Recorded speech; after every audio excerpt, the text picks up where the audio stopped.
Google tax को लेकर अब भारत और अमेरिका के बीच ट्रेड वार शुरू हो सकता है। भारत में डिजिटल टैक्स पर अमेरिकी सरकार ने आपत्ति जताई है।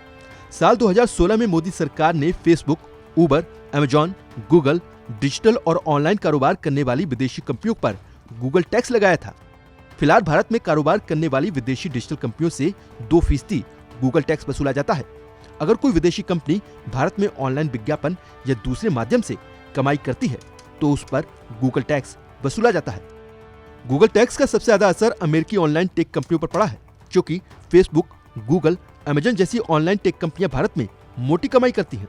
इन कंपनियों के भारत में करोड़ों से ज्यादा की संख्या में यूजर्स हैं। यही वजह है कि अमेरिका ही गूगल टैक्स का सबसे ज्यादा विरोध कर रहा है। गूगल टैक्स को लेकर अमेरिकी फेडरल इन्वेस्टिगेशन ने कहा है कि अगर भारत गूगल टैक्स पर अपना फैसला नहीं बदलता है तो वो भारत से निर्यात किए जाने वाले सामान पर टैरिफ लगाएगा। अमेरिका का कहना है कि भारत इस टैक्स का गलत इस्तेमाल कर रहा है। वो जितनी सर्विसेज पर टैक्स लगाता है उतना विश्व का कोई भी दूसरा देश नहीं लगा रहा है। सरकारी आंकड़ों के मुताबिक तीसरी तिमाही में भारत का डिजिटल टैक्स कलेक्शन 1436 करोड़ रुपए रहा। पिछले साल तीसरी तिमाही में यह महज 877 करोड़ रुपए था। यानी इस साल तीसरी तिमाही में डिजिटल टैक्स कलेक्शन में 64% का उछाल आया है।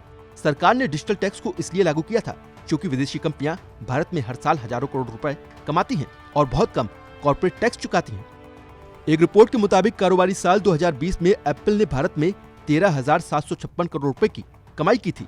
अमेजॉन ने 11,028 करोड़ रुपए, गूगल ने 5,994 करोड़ रुपए और फेसबुक ने 1,277 करोड़ रुपए की कमाई की थी। जब ये अमेरिकी कंपनियां भारत में करोड़ों का व्यापार कर रही हैं, ऐसे में इनसे टैक्स क्यों न वसूला जाए। दुनिया के दूसरे देशों में डिजिटल टैक्स वसूला जाता है। ऑस्ट्रिया में 5% डिजिटल टैक्स लगता है, फ्रांस में 3%, इटली में 3%, पोलैंड में 1.5%, स्पेन में 3%, टर्की में 7.5% और यूके में 2% डिजिटल टैक्स वसूला जाता है। हालांकि इन देशों में लिमिटेड सर्विसेज से होने वाली कमाई पर डिजिटल टैक्स लिया जाता है। भारत में डिजिटल टैक्स शुरुआत में 6% था, लेकिन अब इसे घटाकर 2% कर दिया गया है। ऐसा विदेशी कंपनियों को राहत देने के लिए ही किया गया है, लेकिन विदेशी टेक कंपनियों को ये भी मंजूर नहीं है।